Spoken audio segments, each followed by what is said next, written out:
Hello everyone, welcome to Teachcraft Education and myself Nitin. आपण पुढचा 7वा भाग जो आपण बघतोय की 50,000 जी MCQ आपल्याला घ्यायचे आहेत एक्झाम येईपर्यंत. मग वेगवेगळ्या ग्रुप सीच्या एक्झाम असतील, हे तलाठीच्या एक्झामचं जे वारं चाललंय ते असेल, किंवा ग्रुप बीच्या एक्झाम असतील, किंवा अदर ज्या असतील MPSC कॅरी करत असेल त्या एक्झाम असतील. पण मोर दॅन 50,000 आपल्याला MCQ घ्यायचे आहेत. त्यातला जॉग्राफीचे MCQ चालले आपला महाराष्ट्राचा भूगोल, त्यातला हा 7वा पार्ट. काही कारणास्तव मधल्या पिरियडमध्ये आपले पार्ट्स आले नाही, परंतु आता रेग्युलर येतील. नाव आपल्याला बघायचं की कशा प्रकारचे MCQ येतात आणि कशा प्रकारे ते MPSC मध्ये आपल्याला टॅकल करायचे, की याच्यातून जेवढे पण हे पार्ट्स असतील, जेवढे पण तुम्ही बघणार, त्याच्यातले मेजॉरिटी तुम्हाला काय होणार, टॅकल होणार. ठीक आहे. सो आपण जास्त वेळ न घेता we will directly start with the question. ठीक आहे. बघा आता एकदा one by one will start.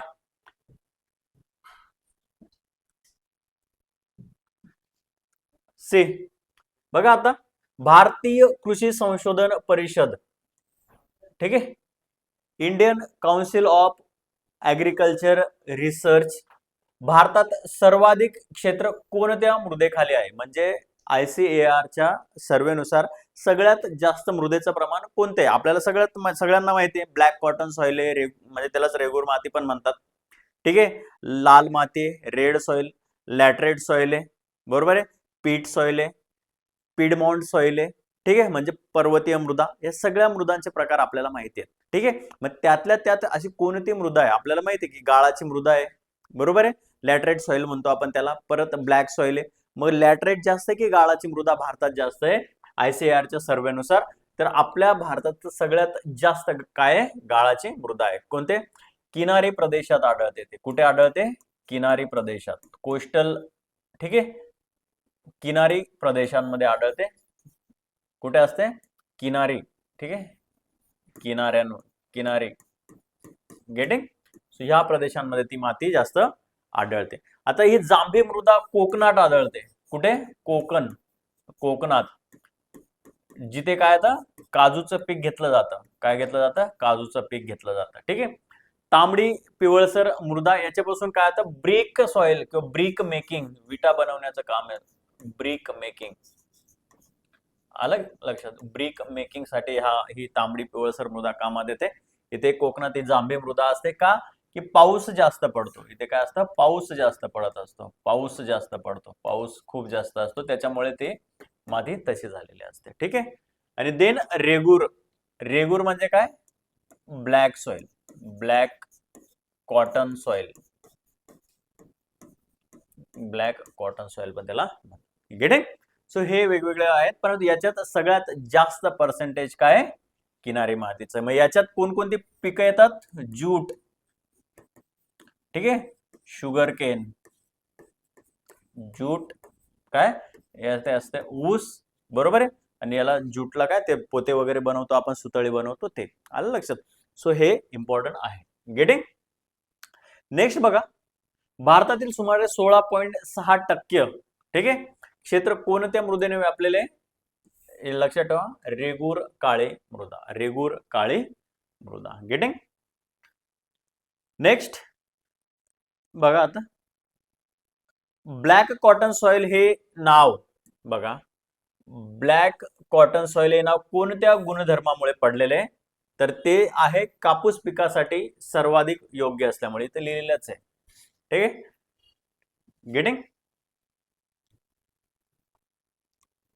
बघा, काळ्या मृदेची निर्मिती मुख्यतः कोणत्या खडकाच्या अपक्षयातून झालेली? जर तुम्ही डेक्कन प्लॅटूचा अभ्यास केला असणार आहे, महाराष्ट्राचा भूगोल अभ्यासात करत असताना दख्खनच्या पठाराचा अभ्यास केला असेल, तर तुम्हाला कळेल की काय झालं, बेसाल्ट रॉक पासून ती मृदा बनलेली. बरोबर आहे, बेसाल्ट रॉकच्या अपक्षयातून ती मृदा बनलेली. नेक्स्ट बघा, काळ्या मृदेत खालीलपैकी कोणत्या घटकाची कमतरता आढळते? काय नसतं त्याच्यात? नायट्रोजन नसतं. बरोबर आहे, नायट्रोजनची कमतरता असते काळ्या मातीमध्ये. बघा नेक्स्ट, तांबडी पिवळसर मृदेला लाल रंग मुख्यतः कशामुळे प्राप्त होतो? कशामुळे होतो तो? लोह संयुगे. कशामुळे? लोह, आयर्न ऑक्साइड्स, त्याला काय म्हणतात? Iron oxides. ठीक आहे, आयर्न ऑक्साइड्स मुळे तांबडी जी पिवळसर मृदा असते तिला लाल रंग प्राप्त होतो. ठीक आहे. बघा आता, भारतातील सुमारे 10.6% क्षेत्र कोणत्या मृदेने व्यापलेले आहे? तर ती आहे तांबडी पिवळसर मृदा आणि 16.6% क्षेत्र काळ्या मृदेने. गेटिंग? नेक्स्ट, महाराष्ट्रातील बघा, महाराष्ट्रातील नागपूर, भंडारा, गोंदिया, चंद्रपूर व गडचिरोली येथे कोणती मृदा आढळते? तर तांबडी पिवळसर मृदा असते. ठीक आहे.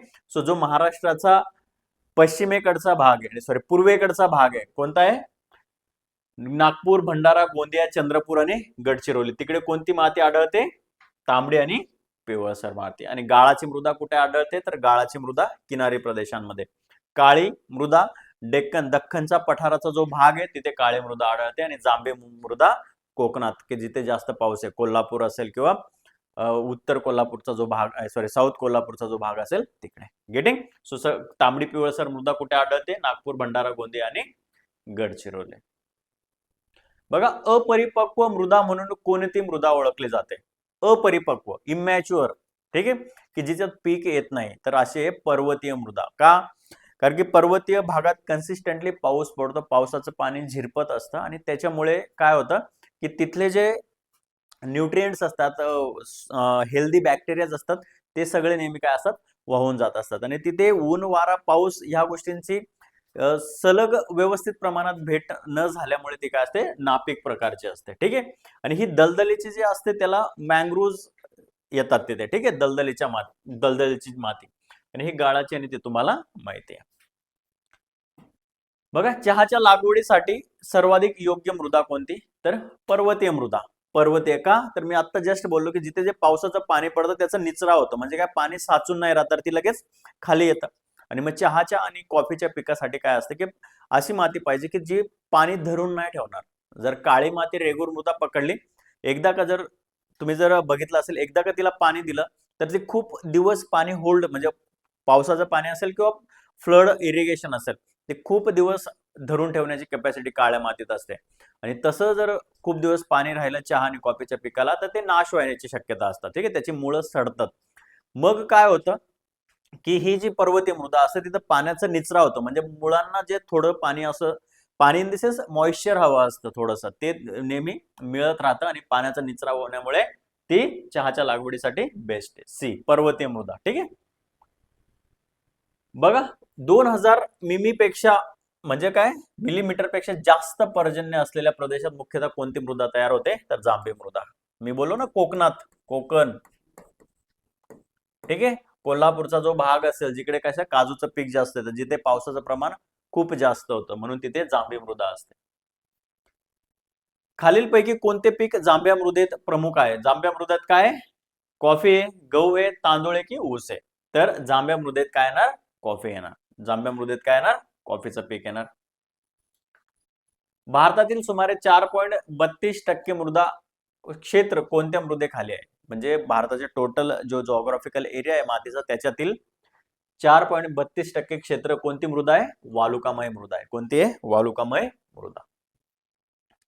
सँड सॉइल म्हणतो त्याला आपण. वालुकामय मृदेत खालीलपैकी कोणत्या घटकाचे प्रमाण सर्वाधिक असते? कोणता असतो मग तो? क्षार असतात त्याच्यात. सगळ्यात जास्त प्रमाण कशाचं असतं? क्षारांचं असतं. नेक्स्ट, रेह, कल्लर, थूर आणि चोपन. आता हे लक्षात घ्या, रेह, कल्लर, थूर आणि चोपन ही नावं कोणत्या मृदेची आहेत? क्षारयुक्त अल्कली मृदा. व्हेरी इम्पॉर्टंट आहे, याला स्टार करा या क्वेश्चनला. कधी पण रेह, कल्लर, ठीक आहे, चोपन आणि क्षारयुक्त अल्कली जी सॉइल असते त्याला ते नाव, त्याची ती नावं आहेत. ठीक आहे. ती एवढी प्रॉडक्टिव्ह माती नसते, तिथे क्षारांचं प्रमाण जास्त असल्यामुळे ती प्रॉडक्टिव्हिटी त्याची हार्म झालेली असते. ठीक आहे. भारतातील क्षारयुक्त व अल्कली मृदेचे क्षेत्रफळ सुमारे किती आहे? तर 2.6%. किती? 2.6%. ही 4.72% कशाचे? वाळू. ठीक आहे, वालुकामय मृदा. दलदलीच्या मृदेत मुख्यतः कोणते पीक घेतले जाते? ताग. आपण म्हटलं ना, ज्यूट. ठीक आहे, काय बघितलं आपण? ज्यूट. ठीक आहे. सगळ्यात जास्त कुठे येतं भारतात? वेस्ट बेंगॉल. बरोबर आहे, वेस्ट बेंगॉल. मग वेस्ट बेंगॉल मध्ये काय आहेत? मँग्रोव्ज आहेत. मँग्रोव्ज किंवा दलदलीची सॉइल, पीट सॉइल पण आपण त्याला म्हणत असतो. गेटिंग? केरळमधील पीठयुक्त दलदलीची बघा आता ते चला पीठयुक्त दलदलीची मृदा कोणत्या नावाने ओळखली जाते तर त्याचं नाव आहे कारी. ठीक आहे, त्याचं नाव काय कारी हे लक्षात ठेवा. कारी नाव आहे त्याचं, कारी म्हणतात त्याला. केरळमधील पीठयुक्त दलदलीची मृदा आहे तिला काय म्हणतात कारी म्हणतात. भाबर हे आधीच्या जे लेक्चर्स घेतलेले आहेत आपण, ठीक आहे, त्या लेक्चर्स मध्ये झालेलं आहे. परत एकदा जर नसेल कळालं तर ते परत एकदा बघा. ठीक आहे. गंगेच्या त्रिभुज प्रदेशात मुख्यतः कोणती मृदा आढळते? गंगेचा त्रिभुज प्रदेश. ठीक आहे, मग तांबडी व पिवळसर मृदा आहे, जांभी मृदा आहे, पर्वतीय मृदा आहे की काळी? आता गंगेचा जो त्रिभुज प्रदेश आहे, ठीक आहे, तर तिथे तांबडी व तांबडी पिवळसर मृदा हे जास्त प्रमाणात आढळते. ठीक आहे, या प्रकारची मृदा तिथे आढळते. आणि ही कुठे? दख्खनचे पठार. दख्खनचे पठार हे तिथे आढळते. गेटिंग? हे असते कोकण. कोकण आणि हे पूर्व आणि पश्चिम घाटमाथा. घाटमाथा. ठीक आहे, इथे तो प्रदेशात मध्ये ती माती आढळते. गेटिंग? बघा, पूर्व घाटात आढळणारी सुपीक मृदा कोणती आहे? पूर्व घाटात गाळाची मृदा. पूर्व घाटात कोणती आहे? गाळाची मृदा, म्हणजे पूर्व घाटाच्या खाली गाळाची मृदा.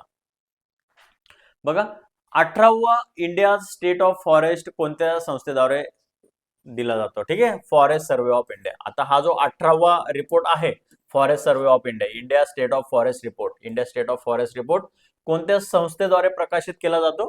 तर संस्थेचं नाव काय? Forest survey of India. कुठं आहे ते? त्याचं हेडक्वार्टर कुठं आहे? देहरादून. देहरादून. कुठे आहे ते? उत्तराखंड. उत्तराखंड. ठीक आहे, उत्तराखंड. गेटिंग? हे लक्षात ठेवा. बघा, Indian state of forest report अहवाल किती वर्षांच्या अंतराने प्रकाशित केला जातो? तर दर 2 वर्षांनी केला जातो. दर 2 वर्षांनी केला जातो. ठीक आहे. Indian state of forest report 2023 चे प्रकाशन 21 डिसेंबर 2024 रोजी कुठे करण्यात आलं त्याचं? तर देहरादून. देहरादूनला आपण बोललो की त्याचं हेडक्वार्टर आहे. आता त्याचा तो 18वा रिपोर्ट होता. आता 2026 मध्ये आता तो रिपोर्ट सादर होईल, पुढचा रिपोर्ट. ठीक आहे, म्हणजे दर 2 वर्षांनी होत असतो. 2023 मध्ये भारताचे एकूण वनक्षेत्र किती चौरस किलोमीटर होते? किती होते? 7,15,343 स्क्वेअर किलोमीटर आहे. चौरस किमी असे ते, चौ किमी, चौ किलोमीटर म्हणजे स्क्वेअर किलोमीटर. ठीक आहे, किती होतं? वनक्षेत्र लक्षात ठेवा. वनक्षेत्र 7,15,343 चौरस किलोमीटर. नेक्स्ट, भारताच्या एकूण भौगोलिक क्षेत्रापैकी वनक्षेत्राचे प्रमाण किती आहे? वनक्षेत्राचं प्रमाण किती आहे? मग 21.76%. बऱ्याच आपल्याला माहिती आहे ना, आपल्याला ते किती करायचंय? वाढून वाढून किती? 33% न्यायचं. 33% करायचंय, बरोबर आहे. पण आता किती? 21.76%. 2023च्या अहवालानुसार भारतातील वृक्षाच्छादित क्षेत्र म्हणजे ट्री कव्हर किती आहे? तर ट्री कव्हर किती आहे ते? 1,12,014 चौरस किलोमीटर. 1,12,014. हे पाठ असू दे. हे आता कसं एक्झामचा पॅटर्न चेंज होतोय. सरळ सरळ कसेही क्वेश्चन आले तर you should be able to answer the questions. Okay. So 2021 ते 23 दरम्यान वनक्षेत्रात किती चौरस किलोमीटर वाढ झाली? तर 156 चौरस किलोमीटर. हा क्वेश्चन एमपीएससीने आणि त्याच वेळेस जेव्हा तलाठीची एक्झाम झालेली विचारलेला होता. ठीक आहे, 156 चौरस किलोमीटर वाढ झालेली. नेक्स्ट, 2021 ते 2023 दरम्यान वृक्षाच्छादित क्षेत्रात किती चौरस किलोमीटर वाढ झालेली? ठीक आहे, 2021 ते 2023 दरम्यान वृक्षाच्छादित क्षेत्रात किती चौरस किलोमीटरची वाढ झालेली आहे? तर 1289. ठीक आहे, 1289 चौरस किलोमीटर क्षेत्रात काय झालेले? वाढ झालेली आहे. ठीक आहे. 2021 ते 2023 दरम्यान पश्चिम व पूर्व घाटातील एकूण वनक्षेत्रात किती घट झालेली आहे? तर 58.22. म्हणजे पूर्व आणि पश्चिम घाटात जे काही डेव्हलपमेंट होत आहे, ठीक आहे, हॉटेलिंग असतील, वेगवेगळे इन्स्टिट्यूट असतील, टुरिझम असेल, त्याच्यासाठी वृक्षतोड केली जाते. मग किती टक्के झाले? 58.22 चौरस किलोमीटर एवढे काय झालेले वनक्षेत्रात घट झाले पूर्व आणि पश्चिम घाटात. बघा पुढं, वन व वृक्ष क्षेत्रात सर्वाधिक वाढ झालेल्या राज्यांमध्ये प्रथम क्रमांक कोणता आहे? म्हणजे असं एखादं राज्य असेल ना की त्या राज्यात काय झालंय? वनक्षेत्रात वाढ झाली, तर ते कोणतं आहे? छत्तीसगड. छत्तीसगड मध्ये काय झाले? वृक्ष लागवड वगैरे ट्री कव्हर जास्त झालेलं आहे. गेटिंग? पुढे वनक्षेत्रात सर्वाधिक वाढ झालेल्या राज्यांमध्ये प्रथम क्रमांक कोणत्या राज्याचा आहे? वनक्षेत्रात सर्वाधिक वाढ मिझोरम. आता हे वनक्षेत्र जर कन्सिडर केलं ना, वनक्षेत्र कसं असतं, राज्याचं क्षेत्रफळ त्याच्या किती पर्सेंटेज, म्हणजे आता ते ऑलरेडी नॉर्थ ईस्टर्न जे राज्य आहेत त्यांचं क्षेत्रफळ कसं आहे, कमी आहे, आणि त्याच्यापेक्षा जास्त काय झाड आहे. मग क्षेत्रफळ म्हणजे पूर्ण राज्याच्या क्षेत्रफळाचे किती टक्के, जर असा क्वेश्चन आला तर मोस्टली ते नॉर्थ ईस्टर्न स्टेट्स असतात, ईशान्य भारतातले ते राज्य असतात. मग कोणतं आहे ते? मिझोराम. वनक्षेत्रात सर्वाधिक वाढ झालेल्या राज्यांमध्ये कोणतं आहे तर मिझोराम आहे. आणि इथे काय होतं मग, वन व वृक्ष क्षेत्रात सर्वाधिक वाढ, वन आणि वृक्ष दोघं मिळून असेल तर ते छत्तीसगड होतं, पण इथं नुसतं वन म्हटलं तर मिझोराम आहे. वन म्हटलं तर नुसतं मिझोराम आहे. गेटिंग? क्षेत्रफळानुसार सर्वाधिक वन व वृक्ष क्षेत्र असलेले राज्य, म्हणजे किती वाढ झाली घट झाली ते नाही, ऑलरेडी असं राज्य आहे की जिथे सगळ्यात जास्त वृक्ष पण आहेत आणि वन पण आहे. त्याचं प्रमाण सगळ्यात जास्त कुठे आहे तर ते आहे मध्य प्रदेश. मध्य प्रदेश टॉपला आहे. क्षेत्रफळानुसार सर्वाधिक वनक्षेत्र असलेले राज्य, क्षेत्रफळानुसार वनक्षेत्र मध्य प्रदेश. भौगोलिक क्षेत्राच्या तुलनेत सर्वाधिक वनक्षेत्र, म्हणजे मग भौगोलिक क्षेत्र आपण बोललो ना, राज्याचं जे क्षेत्र आहे त्याच्या कंपॅरेटिव्हली सर केंद्रशासित प्रदेश विचारलाय. केंद्रशासित प्रदेश मग कोणता आहे? लक्षद्वीप. म्हणजे लक्षद्वीपचं क्षेत्रफळ ऍज अ युनियन टेरिटरी म्हणून क्षेत्रफळ कमी आहे, परंतु त्या क्षेत्रफळाच्या तुलनेत खूप जास्त झाडं आणि जंगल आहे, म्हणून त्याचं काय आहे, युनियन टेरिटरीज मध्ये पहिला नंबर लागतो वनक्षेत्राच्या तुलनेत.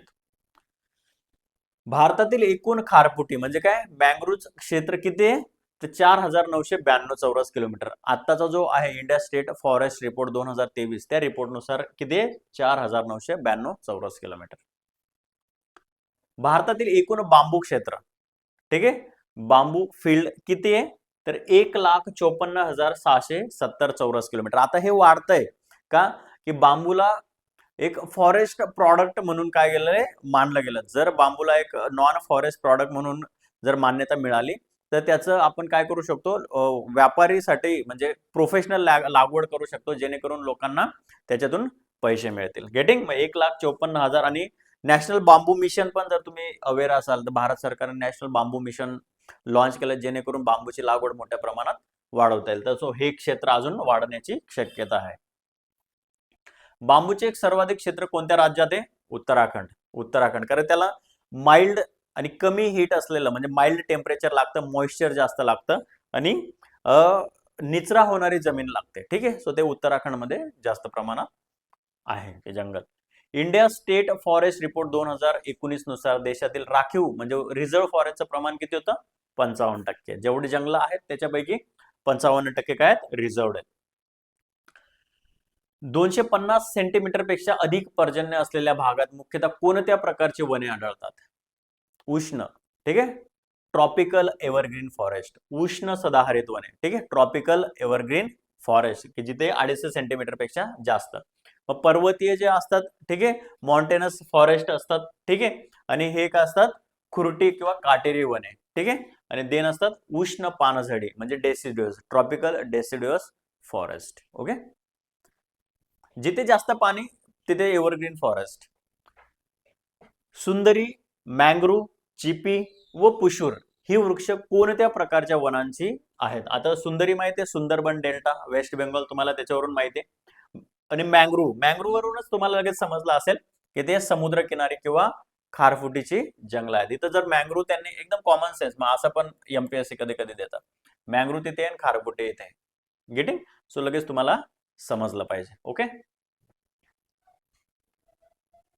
इंडिया स्टेट फॉरेस्ट रिपोर्ट 2023 बद्दल काही विधानं दिलेली आहेत, ते तुम्हाला बघायचंय. बघा, इंडिया स्टेट फॉरेस्ट रिपोर्ट 2023 हा 18वा वनस्थिती अहवाल आहे. बरोबर आहे. आता मग हे मल्टिपल स्टेटमेंट आहेत ना, कशा प्रकारे, आता आपली जर एक्झाम बघितली ना, ग्रुप बी ग्रुप सी च्या ज्या एक्झाम्स आहेत, ठीक आहे, किंवा एमपीएससीत पण घ्या, जवळपास 40च्या आसपास क्वेश्चन वन लाइनर असतात, बाकीचे मग 2 स्टेटमेंट आणि मग 3 स्टेटमेंट किंवा मल्टिपल स्टेटमेंट क्वेश्चन. मग असा क्वेश्चन जर आपल्याला बऱ्याचदा नॉलेज नसतं पण काहीतरी ट्रिक जर माहिती असतील ना, तर आपण थोडं कॉन्फिडेंटली अप्रोच करू शकतो. आता तुम्हाला माहिती आहे 18वा रिपोर्ट आपण बऱ्याचदा वाचलाय, मग इथे ए बरोबर आहे, ए बरोबर आहे तर ए कुठे नाहीये? ए इथे नाहीये ना, मग हा ऑप्शन कट होणार, तो ऑप्शन उत्तरच येणार नाही ना, कारण त्याच्यात एक नंबरचा ऑप्शनच नाहीये. गेटिंग? मग राहिले किती? 1, 2 आणि 3, म्हणजे इथे सर्व बरोबर म्हणजे 1, 2, 3, 4 असं येईल इथे. आणि इथे 1, 2, 4 आहे आणि इथे 1, 3, 4 आहे. मग याच्यापैकी कोणतं बरोबर बघा. हा अहवाल फॉरेस्ट सर्व्हे ऑफ इंडिया प्रकाशित करते. तेच तर सांगते ना, इंडिया स्टेट फॉरेस्ट आणि फॉरेस्ट सर्व्हे. बरोबर आहे, हे पण बरोबर आहे, हे पण बरोबर. दोन कुठे नाहीये, दोन इथे नाहीये. गेटिंग. मग आता 50-50 पर्यंत पोहोचलं. इथे तुम्हाला उत्तर सापडलं तरी ठीक आहे, नाही सापडलं तरी गो विथ युअर लक. ठीक आहे. जर असे क्वेश्चन इथपर्यंत पोहोचत असाल ना, मग सोडू नका, मग मारून या काहीतरी. ऍटलिस्ट बऱ्यापैकी क्वेश्चन मध्ये तुमचे लागू शकतात. बघा आता, दर 3 वर्षांनी येतो का हा, तर तो किती येतो, 2 वर्षांनी येतो. म्हणजे हे स्टेटमेंट काय चुकीचं आहे. 3 नंबरचं स्टेटमेंट चुकलं, इथे 3 नंबरचं स्टेटमेंट नाहीये. बरोबर. किंवा हे दोघं माहिती जरी नसले असते तुम्हाला आणि तुम्ही हळूहळू सॉल्व्ह करताना नुसतं हे जरी ऑप्शन कट केलं असतं 3, तर 3 इथे होता. बरोबर. हे कट झालं असतं, हे कट झालं असतं, 3 इथला कट झाला असता, डिरेक्टली तुम्हाला आन्सर निघाला असता. गेटिंग. तो तुमच्यावर आहे की तुमचं टॅलेंट. आता लास्ट वाला बरोबर आहे नाहीये माहित नाही. India state forest 21 December 24 Dehradun येते, त्याचं हेडक्वार्टर आहे. इट्स अप टू यू की how you approach this kind of questions. तुमच्यावर येते. Your approach should be strong and confident. जेवढं तुम्ही कॉन्फिडेंटली पेपरला अप्रोच करणार, तेवढं तुमचं जास्त बेनिफिट आहे. खालील विधाने विचारात घ्या. वन क्षेत्रामधली वाढ तुम्हाला विचारलेली आहे. बघा आता याच्यात पण आपण आधी जे वन लाईनर्स बघितलं ना, त्याच्यापैकी बऱ्यापैकी तुम्हाला जर लक्षात असेल तर बघा, 2021 ते 2023 दरम्यान वन वृक्ष क्षेत्रात 1445 चौरस किलोमीटर वाढ झाली. माहित नाही किती वाढ झाली की घट झाली, इथे हे चेंज करतात, वाढच्या जागी घट पण करतात. ठीक आहे. So we don't know, we know nothing. ठीक आहे. यापैकी वन क्षेत्रात 156 चौरस किलोमीटरची वाढ झाली, इथे पण वाढच म्हटलंय त्यांनी, घट वाढ आपल्याला लक्षात. वृक्षाच्छादित क्षेत्रात 1289 चौरस किलोमीटर वाढ झाली. आता असे क्वेश्चन्स ना एमपीएससी विचारायला लागले, कारण की पोरांना कन्फ्युज झालं पाहिजे. बघा, पश्चिम पूर्व घाटांमध्ये एकूण वनक्षेत्रात वाढ झाली. गेटिंग. आता आपण पश्चिम आणि पूर्व क्षेत्र बघितलं, त्याच्यात जवळपास 55 पॉइंट समथिंग स्क्वेअर किलोमीटर काय झालेले, घट झालेली. काय झालेले, घट झालेली. बरोबर आहे. पश्चिम आणि पूर्व घाट आहे, ते तर लक्षातच राहिलं पाहिजे. बरोबर आहे. बायोडायव्हर्सिटी हॉटस्पॉट आहेत ते. बायोडायव्हर्सिटी हॉटस्पॉट बद्दल जर तुम्हाला माहिती तिथे घट झाली, तर तिथे वाढ दिले. 4 नंबरचा ऑप्शन काय होणार, चूक. वरचे 3 माहित नाही, घट झाली वाढ झाली, पण जे हॉटस्पॉट आहेत त्यांच्याबद्दल जर तुम्हाला माहिती आहे, 4 नंबरचं चूक आहे. समजा इथं 4 आहे, चूक. इथं 4 आहे, चूक. इथं सर्व म्हणजे 1 2 3 4 आहे, इथे पण काय होणार, चूक. डायरेक्टली 1 2 3 बरोबर. एक statement you should be able to find out one statement that should be accurate. तुम्हाला माहिती पाहिजे की हे चुकीचं आहे किंवा हे बरोबर आहे. तेवढं स्टेटमेंट जर तुम्ही फाइंड आउट केलं, तर तुम्हाला अशा क्वेश्चन्स मध्ये इझिली इलिमिनेट करू शकतो. याला इलिमिनेशन टेक्निक म्हणतात. आता त्याचा खूप बाजार झालाय मार्केटमध्ये, कोणी उठतं सुटतं एलिमिनेशन ट्रिक्स सांगतात, पण किती लागतात. Elimination tricks is not the ultimate तुमचं सोल्युशन. तुमचं नॉलेज पहिला बेस असला पाहिजे अँड देन गो विथ दिस. ठीक आहे. आणि असं जोड्या लावा वगैरे येतील ते मी मध्ये मध्ये सांगतच राहील, रील्स वगैरे टाकत राहील, पण असं उठून सुटून त्याच्या मागे पण लागलेलं बरं नाही. ठीक आहे. सी, बघा आता अगेन दिस वन. खालील विधाने विचारात घ्या. कार्बन सिंक बद्दल विचारलंय तुम्हाला. काय विचारलंय, कार्बन सिंक बद्दल विचारलंय. 2005च्या तुलनेत 2023 मध्ये भारताने 2.25 अब्ज टन अधिक कार्बन शोषला, म्हणजे कार्बन ऍब्झॉर्ब केलाय. ठीक आहे. सो माहित नाही, वी डोंट नो. 2021च्या तुलनेत 2023 मध्ये कार्बन साठ्यात 81.5% वाढ झाली. We don't know because this questions are related to the current affair. Mostly current अफेअरच्या रिलेटेड असतात आणि डिरेक्टली विचारले जातात. कार्बन सिंक मध्ये जमिनीवरील बायोमासचा समावेश असतो. आता बायोमास मध्येच कार्बन असतं, म्हणजे ऑब्विस असणार आहे. एक बायोमास माहिती आहे ना, बायोमास म्हणजे काय असतात, झाडं असेल, ट्रीज असतील, whatever the things they have biological nature, those are the biomass. ठीक आहे. सर बायोमासचा समावेश होतो, तर ते तुम्हाला 100% माहिती की 3 नंबरचं काय बरोबर आहे. मग आता जर तुम्हाला 3 बरोबर आहे, तर 3 कुठे नाहीये, 3 इथे नाही ना, असं ऑप्शन कट होईल. उरलं किती, 1 इथे 3 3 सगळं. आता बघा, कार्बन सिंक मध्ये जमिनीचा सहभाग नसतो. जमिनीचा सहभाग नसतो. मग बायोमास जमिनीवर नसेल तर मग कशावर असेल, जमीन पे ही होगा ना वो. ते काय अशा आकाशात थोडी उडणार आहे. गेटिंग. सो जर तुम्हाला 4 नंबरचं वियर्ड स्टेटमेंट वाटलं ते कट केलं. 4 cut, 4 cut, 4 cut. 1, 2 and 3 is the answer. Getting? So this हा तुमचा अप्रोच असला पाहिजे. You should train your mind like that. तुमचा माइंड अशा प्रकारे ट्रेन झाला पाहिजे. गेटिंग? नेक्स्ट सी, खालील विधाने विचारात घ्या. राज्यनिहाय वनक्षेत्र. राज्यनिहाय वनक्षेत्र बघा. अगेन क्षेत्रफळानुसार सर्वाधिक वन व वृक्ष क्षेत्र मध्य प्रदेशात आहे. बरोबर आहे. वन आणि क्षेत्रफळाचा जर विचार केला, आता जर क्षेत्रफळाचा विचार केला तर मध्य प्रदेश असं पण मोठं आहे. ठीक आहे. त्याच्यानुसार किती पहिल्या नंबरला आहे. गेटिंग? क्षेत्रफळानुसार सर्वाधिक वनक्षेत्र अरुणाचल प्रदेशात आहे. आता असे स्टेटमेंट येतात. ठीक आहे. कॉन्ट्रॅडिक्ट असतात, म्हणजे या दोघांपैकी एकच बरोबर राहणार आहे. इथं काय दिले त्यांनी? मध्य प्रदेश दिलं आणि इथं काय दिलंय? अरुणाचल प्रदेश. पण आपल्याला माहिती आहे की जॉग्राफिकली म्हणजे क्षेत्रफळाच्या दृष्टीने मध्य प्रदेश सगळ्यात, म्हणजे राजस्थान आहे, देन मध्य प्रदेश असे राज्य आहेत. मग जर राजस्थान नंतर मध्य प्रदेशचा नंबर लागतो, जॉग्राफिकली सगळ्यात मोठं राज्य आहे, तर अरुणाचल प्रदेश कसं येईल ना? या दोघांपैकी एकच बरोबर येईल. आता 3 आणि 4 नंबरचा विषय क्लोज. या दोघांमधून एकच बरोबर आहे. म्हणजे बरोबर जर हे असेल 1 नंबरचं, 2 नंबरचं चूक आहे. मग 2 नंबर इथे आहे, 2 नंबर इथे आहे, 2 नंबर इथे. डिरेक्टली 3 आणि 4 माहिती आहे. महाराष्ट्र वन क्षेत्रात 3ऱ्या क्रमांकावर आहे, माहित नाही. छत्तीसगड 3ऱ्या क्रमांकावर आहे, माहित नाही. नथिंग. 3रं 4थं नाही बघायचं. असे डिफ्लेक्टिंग. आणि तुम्ही जर मागचं काही पॅटर्न बघितला असेल राज्यसेवेचा, तर असे स्टेटमेंट येतात. ठीक आहे, की डायरेक्टली काय असतात? कॉन्ट्राडिक्टरी असतात. त्याच्यातलं एकच बरोबर असतं. ठीक आहे, आलं लक्षात? ए इज द करेक्ट आन्सर. बघा, खालील विधाने विचारात घ्या. भौगोलिक क्षेत्राच्या तुलनेत वनक्षेत्राबद्दल त्यांनी विचारलंय. सी, लक्षद्वीपमध्ये भौगोलिक क्षेत्राच्या तुलनेत सर्वाधिक वनक्षेत्र आहे. बरोबर आहे, लक्षद्वीपमध्ये, कारण की त्यांचं क्षेत्रफळ छोटं आहे आणि त्या क्षेत्रफळाच्या मानाने त्याचं म्हणजे प्रमाण पर्सेंटेज जास्त आहे. मिझोरम 2ऱ्या क्रमांकावर आहे. बरोबर आहे. अंदमान निकोबार 3ऱ्या क्रमांकावर आहे. करेक्ट आहे.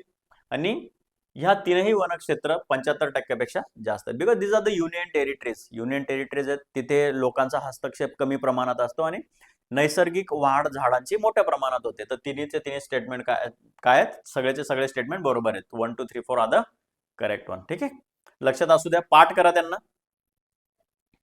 भारतातील बांबू क्षेत्र 1,54,670 चौरस किलोमीटर आहे. बरोबर आहे. 2021च्या तुलनेत बांबू क्षेत्रात 5,227 चौरस किलोमीटर वाढ झाली. ओके. उत्तराखंडमध्ये सर्वाधिक बांबू आहे. बरोबर आहे.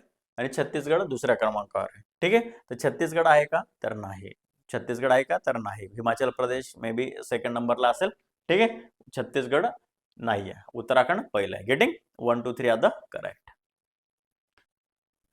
इंडिया स्टेट फॉरेस्ट रिपोर्ट बद्दल बघा आता. 2017 ते 19 दरम्यान वन क्षेत्रात 13,209 चौरस किलोमीटर काय झालेले? वाढ झालेली. 2019 मध्ये वन क्षेत्राचे प्रमाण 25.56% होते. संरक्षित प्रोटेक्टेड वनांचे प्रमाण 28% होते. अवर्गीकृत वनांचे प्रमाण किती होते? सर्वाधिक होते. सो अवर्गीकृतचं सगळ्यात जास्त नव्हतं, तर ते रिझर्व्ड राखीव वनांचं प्रमाण सगळ्यात जास्त होतं. काय जास्त होतं? राखीव, रिझर्व्ड.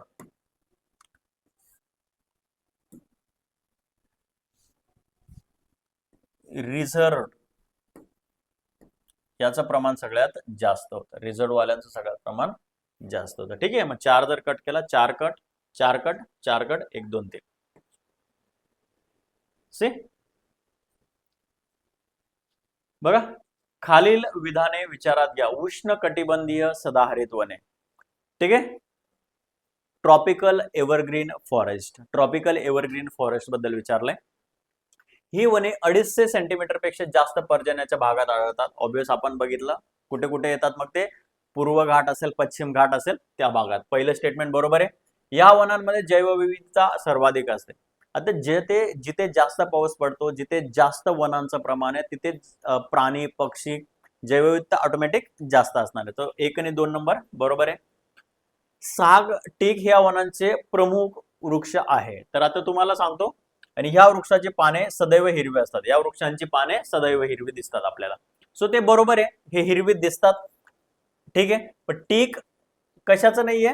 तर टीक आहे ट्रॉपिकल डेसिड्युअस, मग पानझडी वन जे असतात ना डेसिड्युअस, पानझडी वने, ठीक आहे, तर ते टीक जे आहे ते पानझडी वनांचं काय उत्तम उदाहरण आहे, ते नाही. मग 3 जर कट केला तर 3 इथे कट होतो, 3 इथे कट होतो, 3 इथे कट होतो. ऑप्शन काय येणार? 1 2 आणि 4. Getting? This is the method to solve the MCQs. बघा खालील विधाने विचारात घ्या. अगेन उष्णकटिबंधीय पानझडी वनांबद्दल, यांना मान्सून वने असेही म्हणतात, बरोबर आहे, यांच्यात खूप जास्त पाऊस पडतो, करेक्ट आहे. मध्य प्रदेश, बिहार, ओडिसा, महाराष्ट्रात ही वने आढळतात, करेक्ट आहे, राईट. ही वने सदाहरित असतात, ठीक आहे. आता उष्णकटिबंधीय पानझडी बोललोय ना, मग पानझडी असल्यावर सदाहरित कसे राहतील? मग हे सदाहरित नाहीयेत. मग 3 चुकीचं घेतलं, 3 कट 3 कट 3 कट, डायरेक्ट साग व साल. साग म्हणजेच काय? टीक. आपण जे आता बघितलं ना, साग व साल या वनांचे प्रमुख आहेत इथे, correct. 1 2 and 4, 1 is the correct answer. Getting? So अशा प्रकारे तुमचं नॉलेज इथे कामी आलं पाहिजे.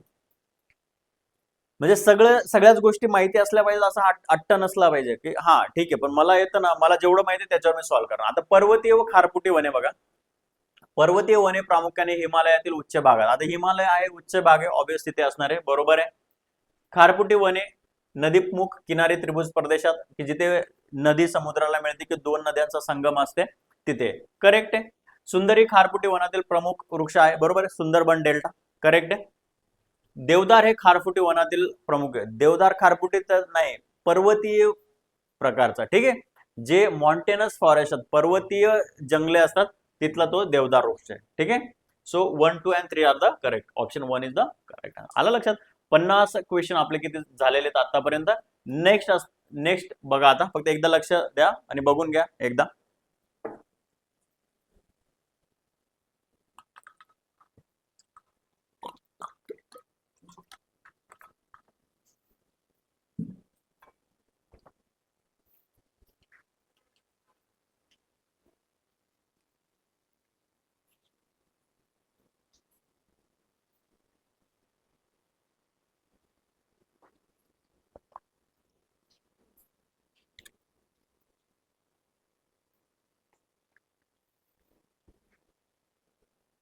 ठीक आहे, चला बघा.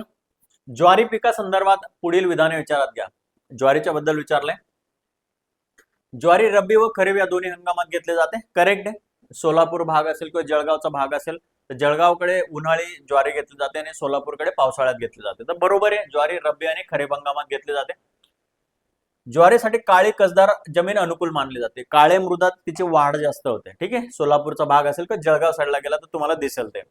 ज्वारीला उष्ण व दमट हवामान आवश्यक असते. उष्ण आणि दमट नसते, उष्ण आणि कोरडे हवामान लागतं, उष्ण आणि कोरडे, दमट नाही, ठीक आहे. सो अ आणि ब बरोबर आहे, फक्त याच्यात अ आणि बरोबर आहे, क चुकीचं. क जर चूक केला, क कुठे कुठे, मग क इथे चूक आहे, ब बरोबर आहे, तर ब अ आणि ब इथे ऑप्शन मध्ये बरोबर आहे. गेटिंग? नेक्स्ट बघा, महाराष्ट्रातील बाजरी पिकाबद्दल योग्य विधाने ओळखा. बाजरीच्या पिकाबद्दल तुम्हाला विचारलंय. मध्यम पावसाच्या प्रदेशात तिची लागवड केली जाते, बरोबर. ज्वारी सारखंच पीक असतं बाजरी, फक्त ज्वारीचा दाना थोडा मोठा असतो आणि हे थोडं कोर्स ग्रेन असतात बाजरी. मग याच्यात काय होतं, कमी पाऊस जरी असला, ठीक आहे, कमी पावसाचं प्रमाण असलं तरी तिथे ते येतात, बरोबर आहे. मध्यम ते हलकी जमीन त्याच्यासाठी, काळ्या कसदार मृदेत तिची वाढ मोठ्या प्रमाणात होते, परंतु मध्यम कसदार जमीन की जिच्यात पावसाचं पाणी जास्त टिकून नाही राहत, निचरा होत असतो, अशी जमीन त्याला योग्य असते, बरोबर आहे. कोकण हा तिचा प्रमुख उत्पादक. मग कोकण मध्ये येईल का? खूप जास्त पाऊस पडतो कोकणामध्ये, माती एकदम दलदलीची असते, तिथे फ्लरिश होईल का ते? तर नाही, कोकण नाहीये. तर काय, मध्य महाराष्ट्राचा दख्खनचा जो आपला डेक्कन प्लॅटोचा भाग आहे, मग अहमदनगर असेल, नाशिक जिल्हा असेल, ह्या भागात तिचं प्रमाण मोठ्या प्रमाणात आहे, ठीक आहे. सो अ व बरोबर काय आहेत? बरोबर आहेत. अ आणि ब काय बरोबर आहे. गहू पिकाबाबत पुढीलपैकी योग्य पर्याय निवडा. गहू, ठीक आहे. गव्हाबद्दल बघा आता. थंड हवामान गव्हासाठी अनुकूल आहे, बरोबर आहे. जर तुम्ही बघत असाल तर गहू काय रबी पीक आहे. रबी म्हणजे काय, हिवाळ्यात त्याची पेरणी केली जाते, लागवड केली जाते थोडक्यात. तर बरोबर आहे, थंड हवामान असतं हिवाळ्यात. गाळाची सुपीक जमीन योग्य मानले जाते, बरोबर आहे. जर काळी माती असेल, गाळाची माती असेल की जी जास्त पाऊस धरून म्हणजे पाणी धरून ठेवत असेल जास्त काळासाठी, तर त्या पिकाला ओलावा आवश्यक असतो, म्हणजे थंडावा मिळतो त्याला, तर ते खूप दिवस कामासाठी. किनारी दमट प्रदेशात गव्हाचे उत्पादन होते. किनारी प्रदेशात होईल का मग? किनारी प्रदेशात दमट हवामान असतं. ठीक आहे. ते काय करतात, ते पूर्ण जे मॉइश्चर असतं ते ऍब्झॉर्ब करून घेईल, तर त्याच्यामुळे ते फ्लरिश नाही होणार. तर ते कसं असतं, जो थंड प्रदेश आहे, मग कोणता असेल, पंजाबचा भाग असेल, हरियाणाचा भाग असेल, ठीक आहे, हिमालयाचा साऊथचा भाग असेल, तिथे ते चांगल्या प्रकारे येईल. 1 आणि 2 स्टेटमेंट काय आहेत, बरोबर आहे. तांदूळ बद्दल बघा, स्टेपल फूड ऑफ इंडिया म्हणतात त्याला. काय म्हणतात? Staple food of India. तांदूळ पिकासंदर्भात पुढील विधाने विचारात घ्या.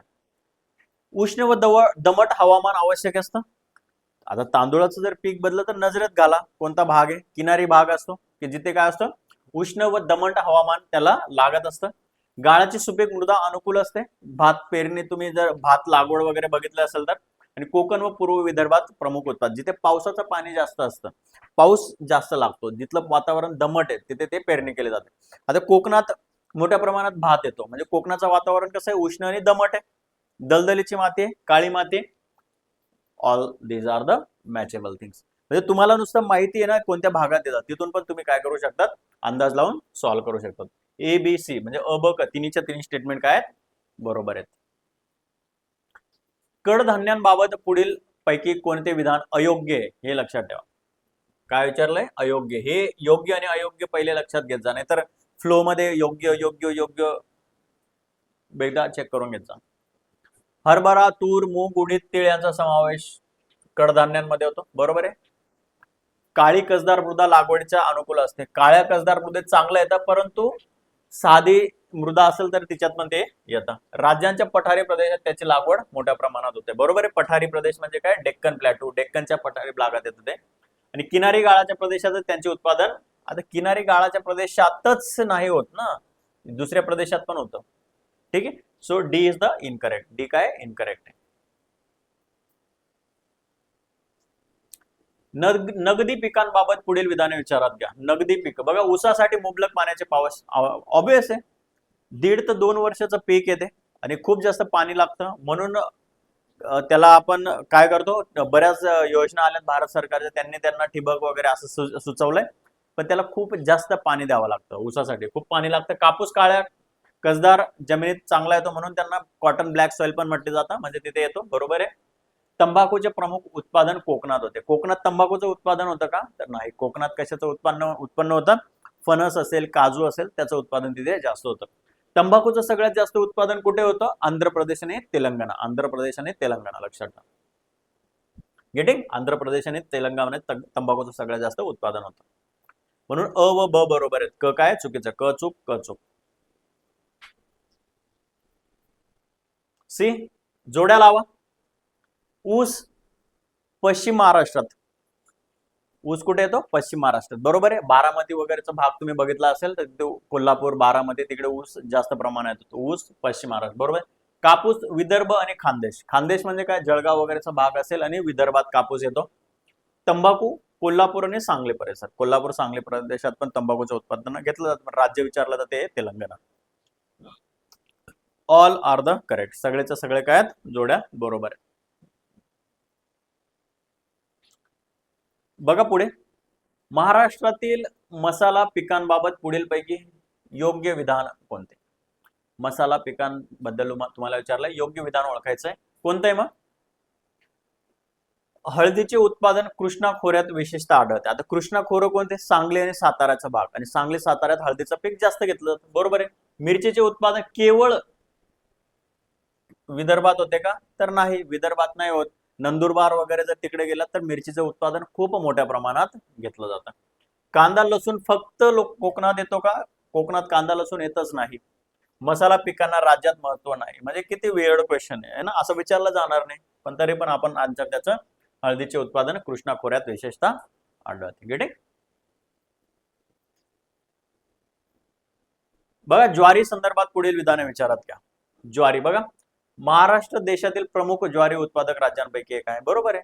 देशात जेवढी ज्वारी पिकते त्याच्यातून महाराष्ट्र आघाडीवर आहे. महाराष्ट्रात पण सगळ्यात जास्त सोलापूर आणि जळगाव मध्ये काय होते, ज्वारीचे उत्पन्न घेतलं जातं.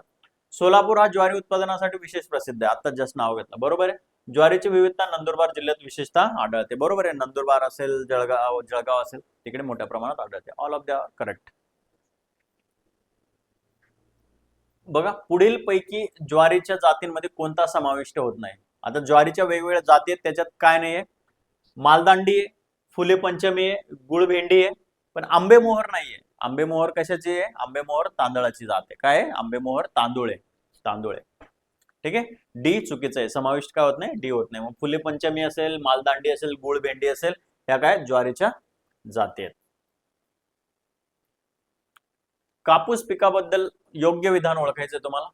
फक्त विशेषतः इथे तुम्ही फक्त इथे योग्य अयोग्य याच्यावर जरा फोकस करत जा. यवतमाळ जिल्हा कापूस उत्पादनासाठी विशेष ओळखला जातो. बरोबर आहे. यवतमाळमध्ये खूप मोठ्या प्रमाणात कापसाची लागवड केली जाते.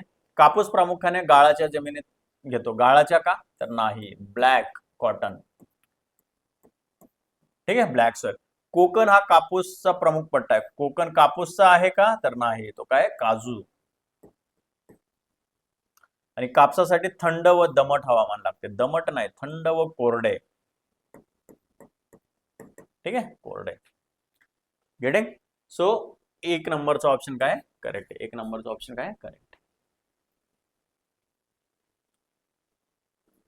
तांदळा बघा, तांदळा संदर्भात विचारले तुम्हाला. कर्जत व तळेगाव येथे तांदूळ संशोधना संबंधित केंद्र आहेत. बरोबर आहे, करेक्ट.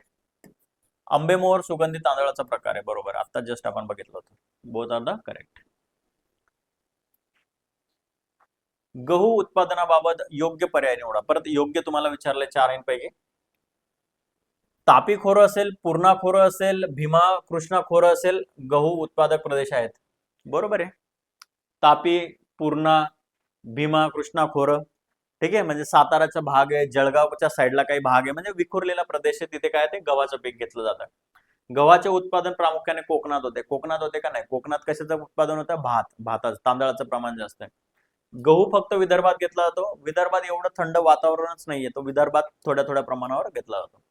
आणि गव्हासाठी उष्ण व दमट हवामान आवश्यक असतं. ठीक आहे, उष्ण व दमट पाहिजे का? तर थंड हवामान पाहिजे. उष्ण नाही पाहिजे, थंड आणि दमट. एक नंबरचा ऑप्शन काय? बरोबर आहे. एक नंबरचा ऑप्शन बरोबर आहे. ऊस पिकाबाबत पुढीलपैकी योग्य विधान ओळखा. राज्यातील अल्प क्षेत्र असूनही आर्थिकदृष्ट्या महत्वाचे नगदी पीक आहे. बरोबर आहे. नगदी पीक म्हणजे कॅश क्रॉप्स. ऊस कोरडवाहू. कोरडवाहू मध्ये येतो का? जास्त पाणी लागतं ना, मग कोरडवाहू मध्ये कसं येईल? ऊसासाठी पाण्याची आवश्यकता नसते, मग काय ते ऑक्सिजन घेऊन घेऊन वाढेल का ऑटोमॅटिक? ठीक आहे. आणि ऊसाचे प्रमुख उत्पादन कोकण आहे का? तर नाही, पश्चिम महाराष्ट्र. पश्चिम महाराष्ट्र, दॅट्स इट. हळद पिकाबाबत कोणते योग्य विधान ओळखायचे? भारत हा हळदीचा प्रमुख उत्पादक व ग्राहक देश आहे. बरोबर आहे. मग सातारा, सांगली हळद मोठ्या प्रमाणात पिकते. आणि तेलंगणामध्ये काय? हळद बोर्डाची स्थापना यावर्षी झालेली आहे. तेलंगणामध्ये काय? त्याचं हळद बोर्ड आहे. हळद फक्त निर्यातीसाठी घेतली जाते का? मग आपण भाज्यांमध्ये काय खातो? ठीक आहे, पिवळा कलर थोडी टाकतो. ठीक आहे, हळदच म्हणजे चुकीचं आहे. महाराष्ट्रात हळदीची लागवड होत नाही, मग सातारा सांगलीमध्ये काय होतं? ते हळदच पिकते. आणि हळद हे रब्बी धान्य आहे, तर रब्बी आहे का ते? खरीप आहे, किंवा काही काही ठिकाणी दोन्ही सीझन मध्ये ते घेतलं जातं. सो फक्त एक नंबरचं स्टेटमेंट, भारत हा हळदीचा प्रमुख उत्पादक देश आहे, ते बरोबर आहे. महाराष्ट्राच्या हळद धोरणाबाबत धोरण लक्षात घ्या. उत्पादन, प्रक्रिया, विपणनातील अडचणी दूर करणे हे त्याचं उद्दिष्ट आहे. शेतकऱ्यांना मूल्य साखळीत बळकटी देण्याचा, म्हणजे एकदम जनरल स्टेटमेंट आहे. दोन्हीच्या दोन्ही बरोबर आहेत. पुढीलपैकी कोणते पीक काळ्या कसदार जमिनीशी सर्वाधिक संबंधित आहे? कापूस. कोणते पीक उष्ण व दमट हवामानाशी सर्वाधिक संबंधित आहे? उष्ण व दमट. तांदूळ. बरोबर आहे. उष्णपण आणि दमटपण कुठं होतं ते? कोकणात. कोकणात. बघा, ज्वारीसाठी सोलापूर फेमस आहे, ऊसासाठी सांगली फेमस आहे, कापूससाठी Yavatmal. All of the above correct. कोणत्या राज्यात किंवा कोणत्या जिल्ह्यात सगळ्यात जास्त पीक घेतलं जातं ते दिलेलं आहे. पिके व त्यांच्या अनुकूल हवामानपैकी योग्य जुळणी करा. म्हणजे कोणतं जुळतं? गव्हाला थंड तापमान लागतं. बरोबर आहे, थंड. गेटिंग? थंड हवामान लागतं. तांदूळ थंड व कोरडे. थंड व काय? कोरडे. उष्ण आणि दमट. काय येते?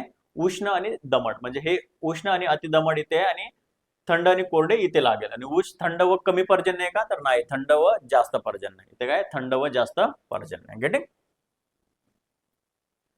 हे फक्त एकच मॅच होते. मग इथे काय होणार? फक्त ही मॅच होणार. इथे थंड आणि काय? थंड कोरडे आहे का? तर दमट आहे. म्हणजे काय मॅच होतात इथे? तांदूळ थंड आणि दमट. आता ठीक आहे. आता ज्वारी उष्ण आणि अतिदमट आहे. उष्ण आणि अतिदमट आहे का? तर इथे काय? कोरडे. उष्ण आणि कोरडे, ठीक आहे. आणि ऊस थंड आणि कमी पर्जन्य आहे का, तर जास्त पर्जन्य आहे, जास्त पर्जन्य, ठीक आहे. हे लक्षात ठेवा. थोड्या थोड्या चुका ते देतात फक्त ऑप्शन्स मध्ये. महाराष्ट्रातील पशुधन क्षेत्रासंदर्भात विधान विचार, पशुधन बद्दल विचारलंय. महाराष्ट्राचा देशातील पशुधनात लक्षणीय वाटा आहे. कॉमन सेन्स आहे. पशुधनाच्या संख्येनुसार महाराष्ट्र देशातील अग्रगण्य राज्यांपैकी एक आहे. बरोबर आहे, दोन्हीच्या दोन्ही स्टेटमेंट बरोबर आहे, करेक्ट. पुढील पैकी बघा कोणते विधान कुक्कुटपालनासंदर्भात योग्य आहे. कुक्कुटपालनासंबंधात विचारलंय. महाराष्ट्र देशातील प्रमुख कुक्कुटपालन राज्यांपैकी आहे. अरे कॉमन सेन्स आहे ना, आहे. जर पोल्ट्री फार्म वगैरे असेल तर आहेत. कुक्कुटपालन केवळ कोकणापुरते आहे नाही, मग महाराष्ट्रात आहे, नंदुरबारच्या साईडला गेलं तिकडे आहे.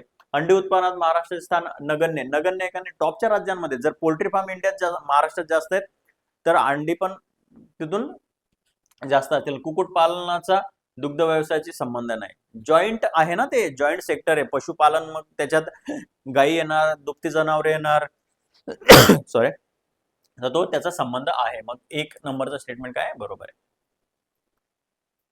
महाराष्ट्रातील मत्स्योत्पादनाबाबत पुढील विधाने विचारात घ्या. मत्स्योत्पादन, राज्याला विस्तृत सागरी किनारपट्टी लाभलेली आहे. बरोबर आहे, सागरी व गोड्या पाण्यात दोन्ही ठिकाणी मासेमारी होते, करेक्ट आहे. परंतु आपल्याकडे सगळ्यात जास्त प्रोडक्शन कोणत्या पाण्यात घेतलं जातं, तर ते आहे गोड्या पाण्यातल्या माशांचं, ठीक आहे, गोड्या पाण्यातल्या माशांचं. महाराष्ट्रातील मत्स्योत्पादनाबाबत योग्य विधान कोणते. सागरी मत्स्योत्पादनाचा वाटा गोड्या पाण्यातील मत्स्योत्पादनापेक्षा जास्त आहे. म्हणजे समुद्रातील जी मासेमारी आहे तिचा वाटा गोड्या पाण्यापेक्षा जास्त आहे. ऑब्वियस समुद्र आहे, समुद्र किनारा आहे, त्याचं प्रमाण काय जास्त आहे. बघा, भारत हा जगातील प्रमुख मत्स्य उत्पादक देशांपैकी एक आहे. बरोबर आहे, जागतिक मत्स्योत्पादनात भारताचे महत्वपूर्ण आहे. भारत जगात दुसऱ्या क्रमांकावर आहे की जिथे माशांचं प्रोडक्शन जास्त केलं जातं. सी, दोन्हीच्या दोन्ही बरोबर आहेत. महाराष्ट्रातील रेशीम उत्पादनाबाबत कोणते विधान, म्हणजे योग्य विधान ओळखायला सांगायचं आहे. रेशीम मध्ये भंडारा, चंद्रपूर, गडचिरोली व गोंदिया येथे टसर रेशीम विकास कार्यक्रम राबवला जातो. करेक्ट आहे एकदम, म्हणजे तेच आहे भंडारा, तिकडेच ते टसर रेशीमचं, ते जे रेशीमचे छोटे छोटे गोळे असतात त्याचं प्रोडक्शन जास्त केलं जातं. केवळ पश्चिम नाहीये, नारळाची लागवड नाहीये, काही हे काही असे थोडे जरा वेग पॉइंट आहेत. पहिलं एक करेक्ट आहे. महाराष्ट्रातील फळबागांबाबत पुढील योग्य जुळणी करा. बघा, नागपूरची संत्री योग्य, नागपूरला काय येते, संत्री येते. जळगावची द्राक्ष आहेत का, तर जळगावची काय केळी आहे. काय ते केळी, केळी म्हणतो ना आपण, ते जळगाववाले केळी म्हणतात, ठीक आहे, केळी. नाशिकला काय आहे मग, नाशिकचं काय फेमस आहे, द्राक्ष. द्राक्ष फेमस आहे, बरोबर आहे, नाशिकचे काय द्राक्ष. आणि रत्नागिरीचं काय फेमस आहे, रत्नागिरीला काय फेमस आहे, सर्च करून मला सांगा, ठीक आहे, सर्च करून मला सांगा रत्नागिरीचं काय फेमस आहे, ठीक आहे. ए म्हणजे ते करेक्ट काय, ए, डन. पुढील अयोग्य जोडी त्यांनी विचारलेले की कोणती जोडी इनकरेक्ट आहे. नाशिकची द्राक्ष, रत्नागिरीचा हापूस आंबा, हेच मी तुम्हाला सांगणार होतो. कारण की तुम्ही जेव्हा आंब्याचं सीझन येतं तर रत्नागिरी सिंधुदुर्ग कडून आंबे येतात, ठीक आहे. सो तुम्हाला लगेच आठवलं नसेल, बट रत्नागिरीचा हापूस आंबा. जळगावची केळी बरोबर आहे. आणि अलिबाग, अलिबागचे काय फेमस आहे, अलिबाग मध्ये डाळिंब फेमस आहे, चिकू नाही, ठीक आहे. मग डी जोडी काय चुकीची, ठीक आहे. जी, आता अलिबागची अजून एक फेमस आहे सीताफळ, काय सीताफळ, अलिबागचं सीताफळ सुद्धा काय फेमस. महाराष्ट्रातील फळ उत्पादनात पुढील विधाने विचारात घ्या. आंबा प्रमुख फळपीक आहे, बरोबर आहे. आणि संत्री मोसंबीची लागवड विशिष्ट उत्पादक. संत्री नागपूरचा जो भाग आहे, नागपूरमध्ये नागपूरला संत्र्यांचा जिल्हा म्हटलं जातं. दोन्हीच्या दोन्ही स्टेटमेंट बरोबर आहेत. विदर्भाचे कॅलिफोर्निया म्हणून कोणत्या फळपिकाच्या प्रदेशात ओळखले जातात. विदर्भाचे कॅलिफोर्निया नागपूरला म्हटलं जातं, कशासाठी, संत्र्या पिकासाठी. संत्र्याचे पीक तिथे जास्त होतं. आता डाळिंब बघितलं तर सोलापूरमध्ये फेमस आहे. कुठे, सोलापूर आणि नाशिक. डाळिंब, द्राक्ष नाशिकसाठी फेमस आहे. डन. कोणते विधान द्राक्ष उत्पादनासंबंधात योग्य आहे, द्राक्ष संबंधित योग्य त्यांनी विचारलंय. महाराष्ट्र द्राक्ष उत्पादनात देशात अग्रगण्य आहे. ऑब्वियस आहे, नाशिक जगभरात फेमस आहे. प्रामुख्याने कोकणात होतं का, तर नाही. नाशिक जिल्हा कोकणात येतो का, तर नाही. थंड लागतं का? तर नाही. थंड हिमालयन प्रदेशात कशाचं पीक घेतलं जातं मग? ऍपल. ठीक आहे, सफरचंद. महाराष्ट्रातून द्राक्षाची निर्यात होत नाही. मग होत नाही तर मग ते काय सगळेचे सगळे थोडे खातात, है ना? होते. सो एक नंबरचा स्टेटमेंट करेक्ट. मृग बहर आणि हस्तबहर या संज्ञा कोणत्या? व्हेरी इम्पॉर्टंट, हे माहिती नसेल तुम्हाला, संत्रा पिकासाठी आहे. ठीक आहे, जनरली संत्रा नागपूरमध्ये घेतला जातो, निर्यात होते हे माहिती, पण हे दोन कन्सेप्ट तुम्हाला माहित नसेल, विचारलं जाऊ शकतं. मृग बहर आणि हस्तबहर संत्रा पिकासाठी आहेत, त्याच्या संबंधित आहेत. पुढील पैकी महाराष्ट्रातील प्रमुख भाजीपाला पीक कोणतं आहे? भाजीपाला कांदा. ठीक आहे, कांद्याचे भाव वाढले, कांद्याचे कमी झाले, रस्त्यावर आंदोलन झालं, कांद्याची निर्यात कमी झाली, शेतकऱ्यांचे म्हणजे ते मरण यार. शेतकरी लोकांना भाव पाहिजे आणि सिटीमध्ये लोकांना भाजीत कांदा टाकायला लागतो डेली, म्हणून त्यांना भाव कमी पाहिजे. सो सो ते त्याच्यावर तुम्हाला माहिती आहे. हे चहा कॉफी भाजीपाला नाही. चहा भाजीपाला आहे का? तर नाही. चहा काय पेय आहे, ते बिवरेज आहे, बिवरेज. महाराष्ट्र राज्य फलोत्पादन व औषधी वनस्पती मंडळाबाबत योग्य विधान कोणतं आहे? कोणतं आहे? म्हणजे महाराष्ट्र राज्य फलोत्पादन व औषधी वनस्पती मंडळ कुठे आहे? ते मुख्यालय पुणे येथे, बरोबर आहे ना? त्याचं पुण्यात येथे मुख्यालय. योग्य जोडी लावा. जळगावची केळी प्रसिद्ध आहेत, राजेवाडीचे चिकू आहेत का, अलिबागचे सीताफळ आणि दापोलीचे द्राक्ष. योग्य जुळणे जळगावची केळी. जळगावची केळी करेक्ट आन्सर काय? जळगावची केळी. द्राक्ष कुठले आहेत? द्राक्ष कुठले आहेत? नाशिक. दापोलीचे चिकू. ठीक आहे. पुढील पैकी कोणते फळ कोकणाशी संबंधित आहे? काजू आहे का? नाही. मग हापूस आंबा. ठीक आहे, हापूस आंबा. पुढील पैकी विधाने विचारत. महाराष्ट्र फळपिकांचे विविधीकरण मोठ्या प्रमाणात आहे. कॉमन सेन्स, बरोबर आहे. राज्यात निर्यातक्षम फळपिकांचे उत्पादन घेतले जाते. ऑब्वियस आहे ना, डाळिंब असेल, द्राक्ष असतील, निर्यात होतात, बरोबर आहे. दोन्हीचे दोन्ही स्टेटमेंट बरोबर आहे. असे साधे क्वेश्चन आले की मग कॉमन सेन्स लावायचं आणि जायचं पुढे. महाराष्ट्रातील मत्स्योत्पादनाबाबत अयोग्य विधान ओळखायचं तुम्हाला. ठीक आहे, काय अयोग्य? सागरी मत्स्योत्पादनाला राज्यात विशेष महत्व आहे. ऑब्वियस आहे, सगळ्यात जास्त प्रमाण त्याच आहे. गोड्या पाण्यातील मत्स्योत्पादनही केले जाते. ऑब्वियस आहे, गोडे खारे दोन्ही पाणी. राज्यात मत्स्योत्पादनासाठी सागरी व अंतर्गत जलस्रोत उपलब्ध आहेत. मग काय त्या जलस्रोतांमध्येच होईल ना यार, म्हणजे हवेत थोडी होणार आहे, ढगात होणार आहे. महाराष्ट्राला सागरी किनारपट्टी लाभलेली नाही. मग कोकणात काय आहे? कोकण काय पाकिस्तानात येतो का? ठीक आहे. सो असे काही क्वेश्चन, वेळ क्वेश्चन असतात. मग अयोग्य तुम्हाला ओळखायचं आहे. This D is the incorrect. Done. पुढील पैकी कोणते पीक निर्यातक्षम बागायती पीक म्हणून विशेष ओळखले जाते? द्राक्ष. निर्यात करतो ना आपण. आणि बाजरी, ज्वारी, हरभरा हे आपल्यालाच खायला एवढं लागून जातं. आपल्याकडे त्याचं प्रोडक्शन एवढं जास्त नाही भारतात, मग ते खायलाच आपल्याला भरपूर लागतं. पण द्राक्ष निर्यात करतो आपण, म्हणजे एक्सपोर्ट. महाराष्ट्राच्या कृषी अर्थव्यवस्थेबाबत पुढील विधाने विचारात घ्या. आता पशुधन, मत्स्योत्पादन, फलोत्पादन, कृषी पूरक क्षेत्रांचा राज्याच्या अर्थव्यवस्थेत महत्वाचा वाटा आहे. ऑब्वियसली कृषीचे विविधीकरण महाराष्ट्राच्या कृषी विकासाचे वैशिष्ट्य मानले जाते. Agricultural biodiversity or the diversity in agriculture is the most important feature of the Indian agriculture. That's the important thing. See दोन्हीच्या दोन्ही बरोबर आहे. महाराष्ट्रातील व्याघ्र प्रकल्पांबाबत विधाने विचारात घ्या. आता हे बघा, आता हे लक्षात द्या थोडं. महाराष्ट्रात पूर्व व पश्चिम अशा दोन्ही भागांमध्ये व्याघ्र प्रकल्प आहेत. ठीक आहे, टायगर रिझर्व आहेत. कुठं कुठं आहेत? बरोबर आहे. पहिलं नागझिरा नवेगाव हा सह्याद्री व्याघ्र प्रकल्प पूर्वीच घोषित करण्यात आला होता. ठीक आहे, नावेगाव नागझिरा हा सह्याद्री, सह्याद्री आधी आहे, मग नवेगाव नागझिरा आलेला आहे. म्हणजे 2 नंबरचं स्टेटमेंट काय? चुकीचं आहे. बोर हा राज्यातील सर्वात अलीकडे घोषित, म्हणजे रिसेंटली घोषित झालेला टायगर रिझर्व काय? बोर. मग आधी महाराष्ट्रात कोणता होता? सह्याद्री होता, आणि मग नवेगाव नागझिरा आलेला आहे. मग अनिक काय? बरोबर आहे. अनिक बरोबर आहे. गेट आहे. राष्ट्रीय उद्यानांबाबत बघा. ताडोबा अंधारी हे महाराष्ट्रातील सर्वात जुने राष्ट्रीय उद्यान आहे. बरोबर आहे, ताडोबा अंधारी. संजय गांधी उद्यान मुंबई उपनगर ठाणे जिल्ह्यांमध्ये आहे, आणि एकटं ते संजय गांधी की ते सिटीमध्ये असलेलं एकटं अभयारण्य संजय गांधी नॅशनल. चांदोली राष्ट्रीय उद्यान विदर्भात स्थित आहे. चांदोली कुठे आहे? विदर्भात आहे का पश्चिम महाराष्ट्रात आहे? चांदोली कुठे आहे? कोणकोणत्या 3 जिल्ह्यांमध्ये ते पण मला सांगा. Very important, frequently asked question आहे. ठीक आहे, कोणकोणत्या जिल्ह्यांना त्याची बॉर्डर लागून आहे? चांदोली बद्दल मला सांगा. अ आणि ब इथे काय? बरोबर आहे. क चुकीचं आहे. पुढील जोड्या विचारात घ्या बघा. राष्ट्रीय उद्यानांनी जिल्हा विचारलेला आहे. पेंच राष्ट्रीय उद्यान, पेंच नॅशनल पार्क नागपूरमध्ये, नवेगाव गोंदियामध्ये, गुगामल गडचिरोलीमध्ये का? गुगामल नॅशनल पार्क नागपूरमध्ये का गडचिरोलीमध्ये? सांगा तुम्ही. ठीक आहे, आणि इथं अ आणि ब काय करेक्ट आन्सर आहे, अ आणि ब काय करेक्ट आन्सर आहे. गुगामल कुठे आहे ते मला कमेंट करून सांगा. महाराष्ट्रातील राष्ट्रीय उद्यानांबाबत पुढील पैकी अयोग्य विचारलंय तुम्हाला, इनकरेक्ट विचारलंय. चांदोली राष्ट्रीय उद्यान सांगली जिल्ह्यात आहे. याचं आधीच्या क्वेश्चनचा आन्सर इथे सापडला. ठीक आहे. गुगामल राष्ट्रीय उद्यान मेळघाट परिसरात आहे. बरोबर आहे. गुगामल मेळघाट यवतमाळ. पेंच राष्ट्रीय उद्यानाला पंडित जवाहरलाल नेहरू राष्ट्रीय उद्यान असेही म्हणतात. बरोबर आहे. आणि संजय गांधी कुठे गोंदियात आहे का मुंबईत आहे. ठीक आहे मुंबईत म्हणजे ड काय चुकीचं आहे.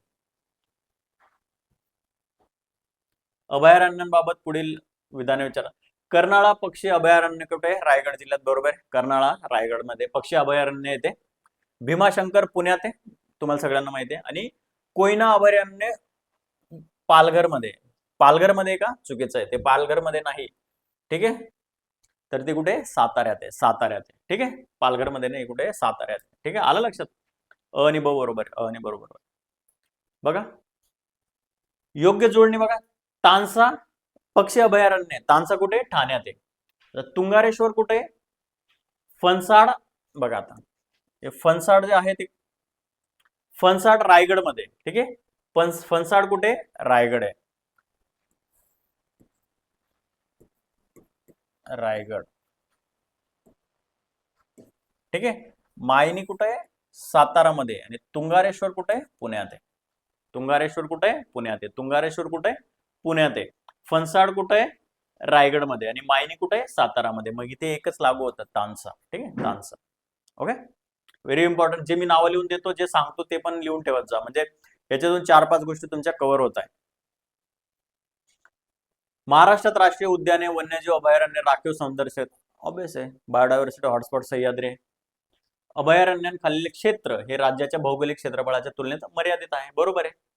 सी करेक्ट आहे. ठीक आहे. अ आणि ब दोन्ही काय बरोबर. अगेन दाजीपूर राधानगरी.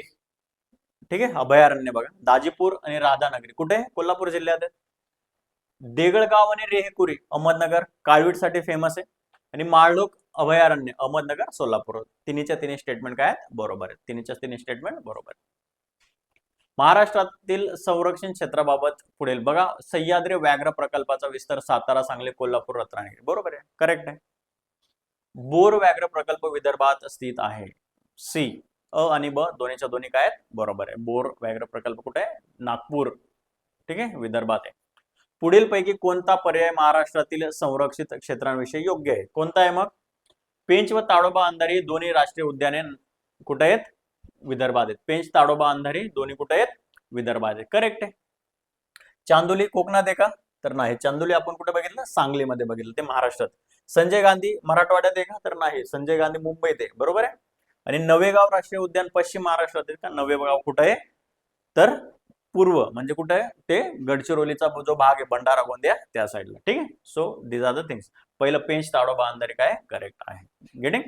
सो अशा प्रकारे आपलं आपण काय केलेलं आहे सगळ्याचे सगळे जे 100 क्वेश्चन होते. ठीक आहे. ते आपण काय केलेले बघितलेले आहेत. ठीक आहे. 100च्या 100 जेवढे क्वेश्चन होते तेवढे आपण बघितलेले आहेत.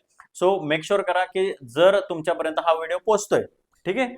सो हे एवढे क्वेश्चन जर तुम्ही एकदा नजरेखालून घालतायत. आता 7वा पार्ट आहे म्हणजे जवळपास 700 क्वेश्चन तुमच्या नजरेखालून गेले महाराष्ट्राचा भूगोल. 700 आणि अजून बऱ्यापैकी येतील. जस्ट इमॅजिन एवढे एमसीक्यू झाल्यानंतर उरतं काय ना खाली. फक्त तुम्ही ती सिरीज व्यवस्थित फॉलो केली पाहिजे. आणि मी जे काही मध्ये मध्ये सांगत असतो इन्फॉर्मेटिव्ह तेवढं जर तुमचं लक्षात राहिलं 1-2दा व्हिडिओ बघितला तर डेफिनेटली महाराष्ट्राच्या इतिहासात चुकण्यासारखं काही सॉरी महाराष्ट्र भूगोलमध्ये चुकण्यासारखं काही उरणार नाहीये. म्हणून जर तुम्ही चॅनल सबस्क्राईब केलं नसेल तर जरूर सबस्क्राईब करा. नवीन नवीन अपडेट्स येत राहतील, नवीन नवीन सब्जेक्ट येत राहतील, जेणेकरून तुमचं एक्झामचं प्रिपरेशन थांबणार नाही. तोपर्यंत आता आपण इथे थांबूया. Tata bye bye and take care.